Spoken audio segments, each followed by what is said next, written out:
Are we live? Anybody there? Hey, tell me who's here. Who are you? Where are you? Who's joining me for Mother's Day? And maybe I can actually go to Facebook so I can see what's going on. How about if I do that? Oh, there I am. Delayed. Oh, I don't want any audio. Oh, there I am. Don't pay any attention to me. Delayed. Oh, I don't want any audio. How's that? Testing. Hey, Craig Wright. I was just thinking about you last night, Craig Wright, because I watched great documentary on ZZ Top, and they did the interview at the Grain Hall, or no, the Grain Grill, or the Grain Bar and Grill, or whatever, right downtown. It's really cool. You've probably seen it. Hello, Steve Sabo. Hello, Jordan. Hey, thanks for catching me live. Special edition, surprise guest.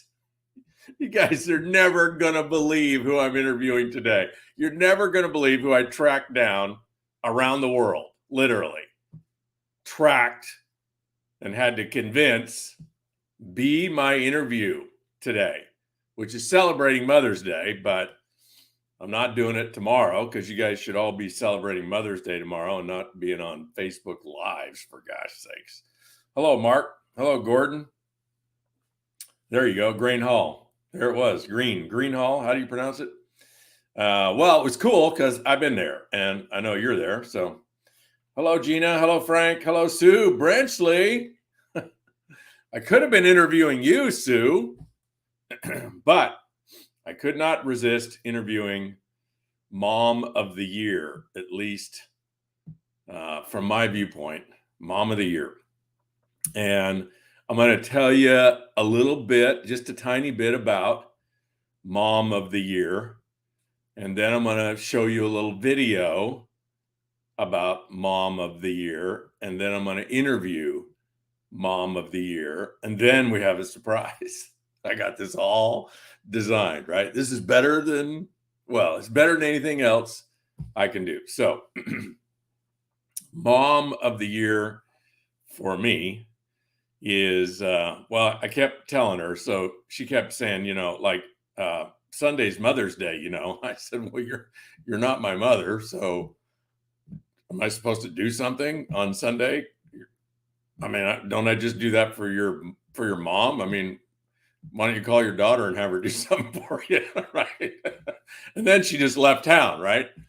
And why is she Mom of the Year? Well, because she left town and she went over to Oahu so that she could celebrate her mom. And I'm sure it's no surprise to any of you that who I'm talking about is the one and only Kimmy Brooke, who, you don't know and you'll never know.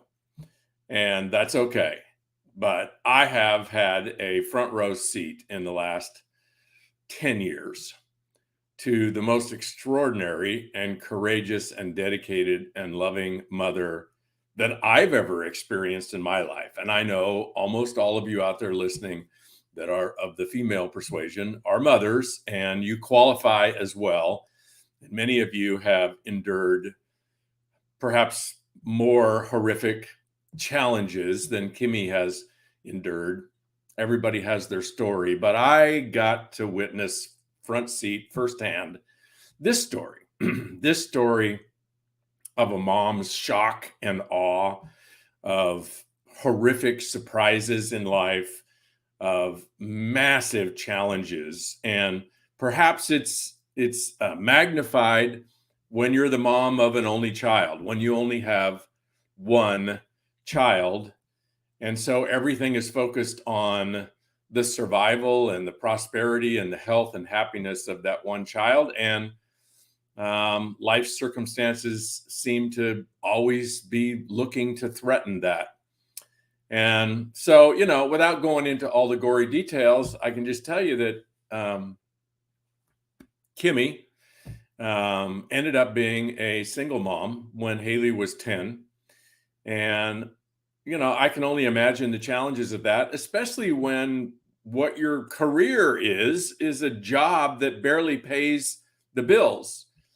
And so when Kimmy ends up being a single mom, she's working for a living for $2,000 a month. She's a fundraiser for a private school. She gets to call alumni and ask them to donate money to the private school. That's her job. And she's working, 5 days a week, 6 days a week, and 8 to 5. So what do you do in the morning? Well, I guess you spend all this time getting daughter ready and getting daughter off to school. And then you don't see daughter until 5:30, and probably you have to figure out how to get daughter home from school because she probably is out of school before you're out of work. And then you got to like feed daughter and get rested and do the whole thing all over again. And,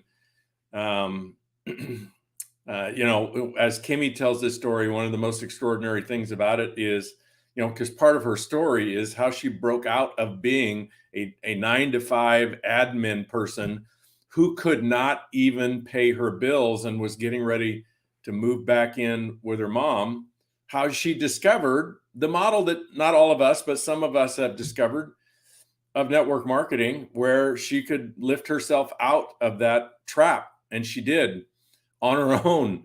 She dedicated her lunch hour for months to building a network marketing business. And 5 years later, she's a 7-figure a year earner and provides her daughter and herself with then an extraordinary life of, I'm going to ask her like some of the places she and Haley went. But first, before I get too far into the story, I put together, I said, that's crazy. I didn't put this together. Susie put this together for us, Kimmy. This is your video, and then you'll join me, and I'm going to ask you about your story. So roll tape, Susie.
Happy Mother's Day, Kimmy. Honey, that was really sweet. I know, I did that myself. You caught me by surprise. Thank you, Susie. Honey, that was so beautiful. I know. It took me hours and hours and hours to find all those pictures and music. Hi. Hi. It's almost Mother's Day and you're not here. I know. I'm at my mother's house. Actually, I'm at the house that I almost moved into 13 years ago. Yeah, well, we're going to have to hear about that story. Don't worry about the dogs. I got them locked outside. Don't worry about the dogs. You take care of them. You're a good house husband. Thank you. So, honey, without belaboring it forever, because I know people have lots to do this morning, I want you to tell us your story without, I know it might be hard without telling all the gory details, which I don't, of course, want you to tell, but I do marvel. I don't know, I don't tell you this enough, but I marvel at your courage and your vision and your persistence and your resiliency and how you bounced into being a single mother and how you dealt with that, not being prepared for it, and then how you lifted yourself out of it. And then, of course, the challenges weren't over just because you're making $1 million a year. Maybe they compounded. So tell us your story. Like, what was it like for you? This would be my first question. What was it like for you? What did you think about? What did you feel when you realized, Haley at age 10, that you're on your own now, financially, emotionally, time-wise? You are the only parent moving forward. What was that like for you? Well, I mean, I did what I had to do. I think for me and any other single parents out there, I'm sure you can relate. You don't expect to, well, some people have the vision of that coming. I didn't. So there was an instant where a decision was made that my past life wasn't going to work. And so I just kind of went into that mode of fight or flight. And really, pretty much every decision I made was made to support Haley. I just had this like overwhelming mama bear protection like instinct kick in that said, I have to protect Haley. And, at that time she was going to an amazing private school that there was no way I could afford on my own. So I stepped up to the plate and I got a job at that school, and it allowed her to go to school there for free. So that was the biggest gift I could have possibly ever imagined. Yeah, That's a good strategy. What's that? Go to work for the school where your daughter has high private tuition, so you can eliminate the tuition. Exactly. Hey, you do everything you can to not disrupt what's going on in your kid's life. So, having to pull her out of that school would have been equally as traumatic as everything else that was happening for us. So anyway, so I got lucky and I got that job. But unfortunately, that job, because it had that amazing benefit of covering her tuition, the actual income, especially here in Hawaii, was not enough to reflect my cost of living. And so it was a challenging few years, to say the least. And and I was so busy. I mean, like you kind of already alluded to the fact that I would wake up, we'd get to school at 7 a.m. I would drop Haley at her classroom, and then I'd get over to my office, and then Haley would get done at 3. And a lot of my work actually began in the evening because I was working with these committees in the evenings. And so I'd grab Haley, we'd go grab a bite to eat. She'd get to my office. I'd stick her in the corner on the floor. She'd do her homework. I'd go do my work with this committee of, 10, 20 people. I'd come back and grab her. We'd get home at like 10 o'clock at night. We'd hop into bed and we do the same thing again the next day. And I actually would say in the mornings as I'd wake up, I don't want to go to work. I don't want to do this. So I wasn't living in this space of joy and passion and enthusiasm. I was in a job really to, it was an amazing job, don't get me wrong, but it was more so that I could provide for Haley. And so when my sister, came to me and said, I have something I'd love for you to look at, I didn't even have the bandwidth. I was so exhausted and I was so full in my day, and I was going deeper and deeper into debt that I just was like, yeah, that's great for you. No, thank you. Right. So that first little, hey, I have something I'd love to share with you, it didn't register for me because it wasn't the right window. Right. So I think there's a piece to this, Kimmy, that I've heard you tell many times, which I think is profound, which is you used to send Haley with your sister for the summer because she wasn't in school. So you still had to work. So, and then there was a time where you put her on the plane for the last time. Tell us about that decision.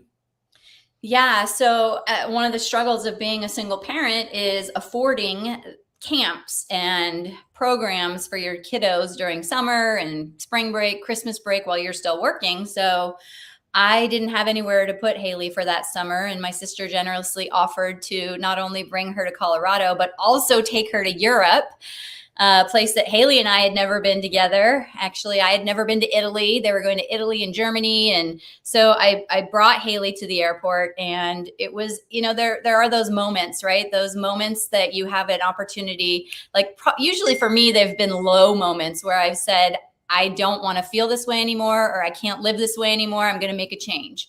And so that was one of those moments at the airport. Haley getting on the plane. She had her little cell phone. She called me when she got on the flight. She was crying. She'd forgotten her jacket next to me. I had to stay there and watch the plane take away before I was allowed to leave the airport. So I just sat there feeling I felt like a failure as a parent, because those are moments you want to experience with your child, getting on an airplane, going to the mainland, going to Europe. And she was there alone, crying and scared. And so that was a defining moment for me where I said something in my life has to change. And so I had no idea that network marketing was going to be the something. I had no idea, but I did know that my sister had said, there's this something I'd love to show you. And I called her and I said, hey, I don't really know what it is, but I am all in. I'm all in. I got to do something different. And she's like, really? Okay. And she didn't really know what she was doing either. That's the funny thing. So she was getting ready to go on this big trip with my daughter. And so, yeah, that was the day I decided, you know what, if I could just make an extra $500 a month, then that $500 would cover the gap of the debt I was in to just pay my rent. That didn't cover all of my bills and everything, but at least I could continue paying my rent.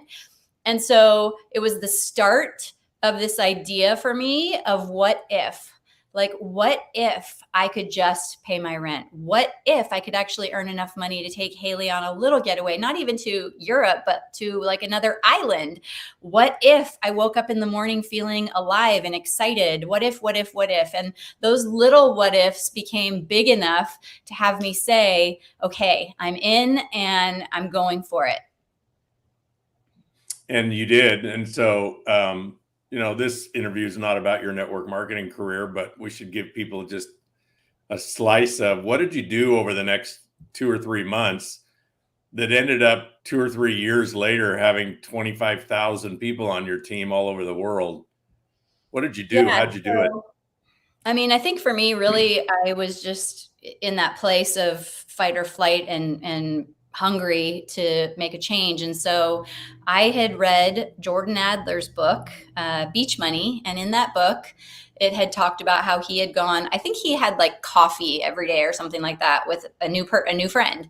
And I thought, well, gosh, I can do that. I have my lunch break. I've, an hour on my lunch break, and I can go right up the street and sit with friends and share what I'm doing. And so that's what I did every day, every single day. I did that for, a month, 2 months, every day. And in that time period, that consistency of every single day meeting with a new friend, it compounded, right? So I'd have a friend be excited, and then they'd have friends be excited. And that was when Facebook was just getting started, and it was like the perfect timing for sharing. And then those people also doing the same thing I was doing. And so within 3 months, I had no intention of leaving my job. I literally thought I would be there for the next 20 years of my life. But within 3 months, I was in such an amazing place in my business that I was able to walk away from a full-time job and move into building a network marketing career full-time. So it was an unexpected that changed my life, saved my life,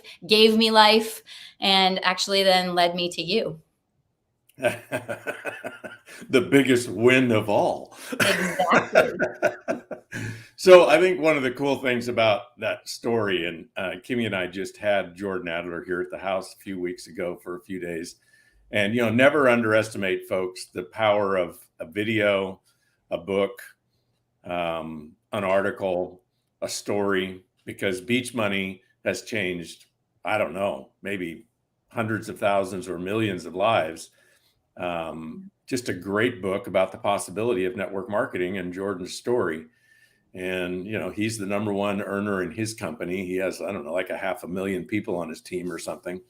And yet his book has helped, hundreds of thousands, if not millions of other people like Kimmy see the possibility for themselves. So tools is one of the answers. Consistency is one of the answers. And of course, the ingredient that Kimmy had that you don't see in the story is her fire, her optimistic fire, her, this is going to work. And that's spread to other people. And they believe, once you believe, you get other people to believe. That's how the fire spreads. And I know a lot of people do the work, or they think they do the work, or they try.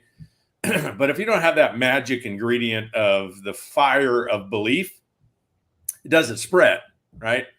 And so you got to create that. And that's a mental, emotional thing. And we won't go into that here, but becoming successful in network marketing allowed you to be a different kind of mom and provide you and Haley with a different kind of life. Tell us about that. Like, how did that change your relationship with Haley?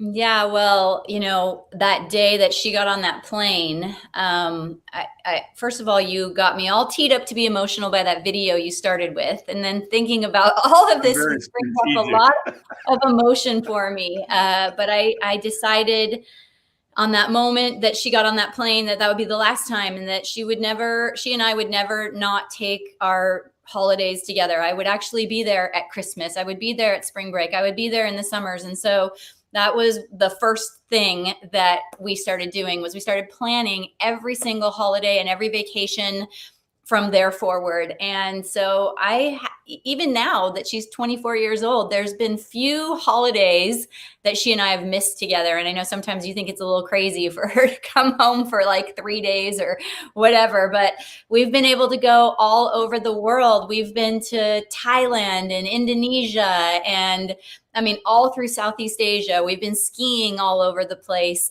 Just things that a lifestyle that I would have never, ever been able to provide for her. But more so than the lifestyle are the memories, right? And that experience of trying to get back the time that I missed out on with her, because I missed out on a lot of time with her. But that's not to say that also in my journey of building my new career, I didn't miss out on a lot of time with her, because I was also in that hustle of getting to the place of building that life for us that allowed us to make choices and freedom. That doesn't just happen overnight, right? So, so it's been such an incredible journey with her, but we've had our struggles as well, as you know.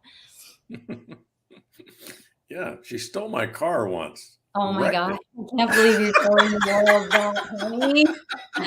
That was one of my first experiences. I did the same thing when I was little to my mom. So maybe it runs in the family.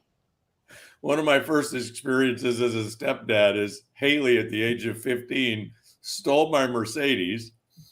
Like, we were gone skiing and she's home with a sitter. She stole my Mercedes, drove it over the mountain, tore the oil pan out of the bottom of it, but continued to drive it over the mountain, burned up the motor completely, trashed the car, had it towed back to the garage, and then convincingly, not so much to me, but tried to convincingly tell us that a whole different story. All the while, the babysitter, sound asleep, had no idea what was going on. That's the worst part. And I was slightly humored by the whole thing, because I had done pretty much. Well, speaking of the devil, got a little surprise for you. Do you have Haley here? Oh my gosh. Happy Mother's Day. Yossi, what are you, Yossi? What are you guys doing? Yeah, the surprise is Yossi. I'm Happy Mother's Day. Thanks, baby doll. Hi, Yossi. Hey, happy Mother's Day. I'm the camera Did you just confident hear one. the story Richard just told about you, Haley? Yeah. Look, Franklin wants to see us. Franklin wants to say happy Mother's Day. Thanks so much. Thanks so much. Hi, you I guys. love you guys. They love you too. Did you see that video he put together of all of It our? was so cool. It's Yeah, so she cool. saw it yesterday. She's been in on this whole thing. Really? Yeah, secret Yeah. operation.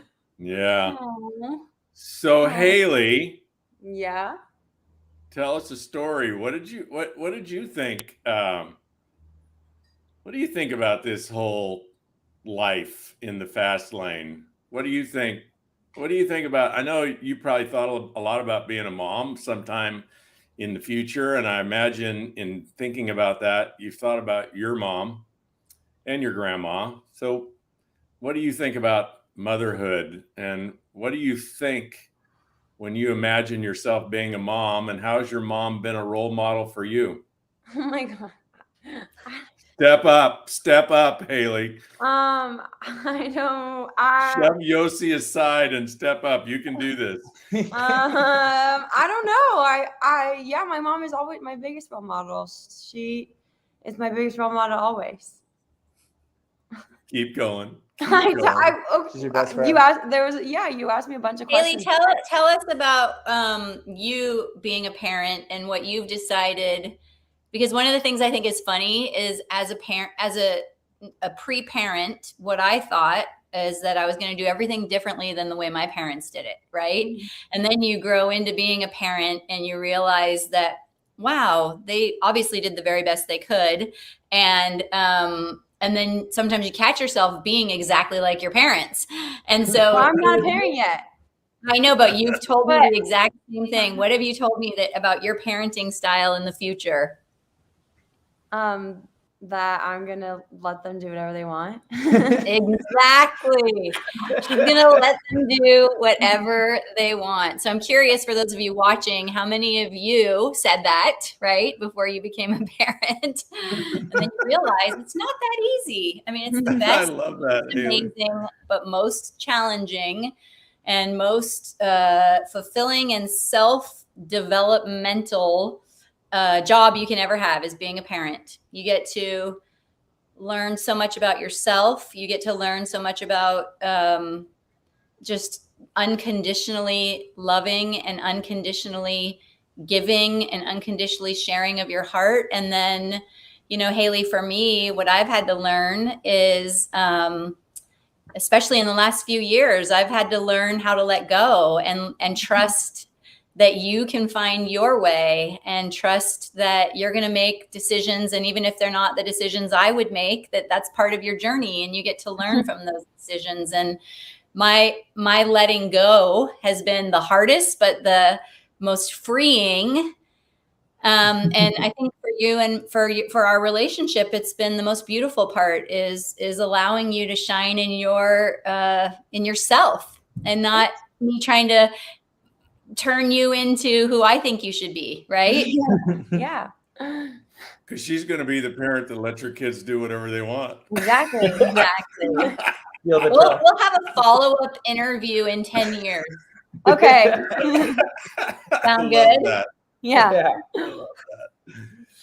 So I want to give a shout out to the moms out there in the audience, because, one of the things Kimmy and I marvel at is, the journey of Kimmy and Haley, and being a single mom, and, being an only child. And then, we have friends and clients. I have clients that have 9 children.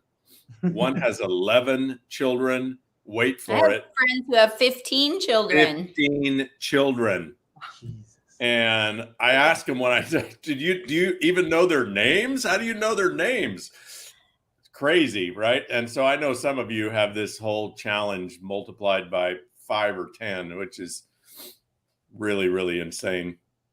But thank you, Haley, for joining us and bringing your front man, Yossi. Yeah, we didn't really know what to expect. I wanted to say happy Mother's Day. I love seeing you guys. Thank you for being on. I love you. Thanks for setting this up, Richard. Yeah, you're welcome. Hey, everybody. We're going to play the video for you one last time if you want to stick around. Thank you for joining us for our celebration of Kimmy on Mother's Day. And Haley, thank you all for joining us. And think of your mom. Susie's going to put a link to a post I did for my mom a couple of years ago, which you might enjoy too. She was a bit of a rascal. That's a polite term for my mom.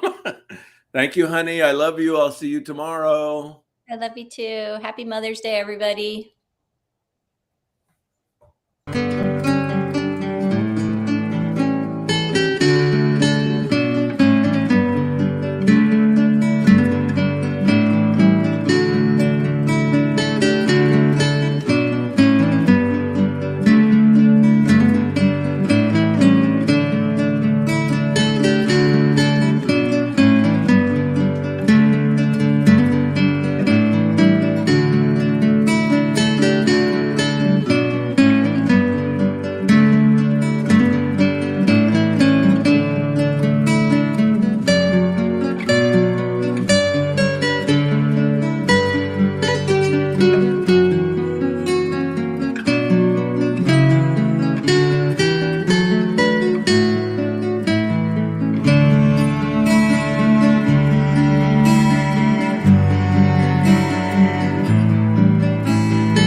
Hey, thank you all for joining us. Take care of your mom tomorrow. Happy Mother's Day. Have a great weekend.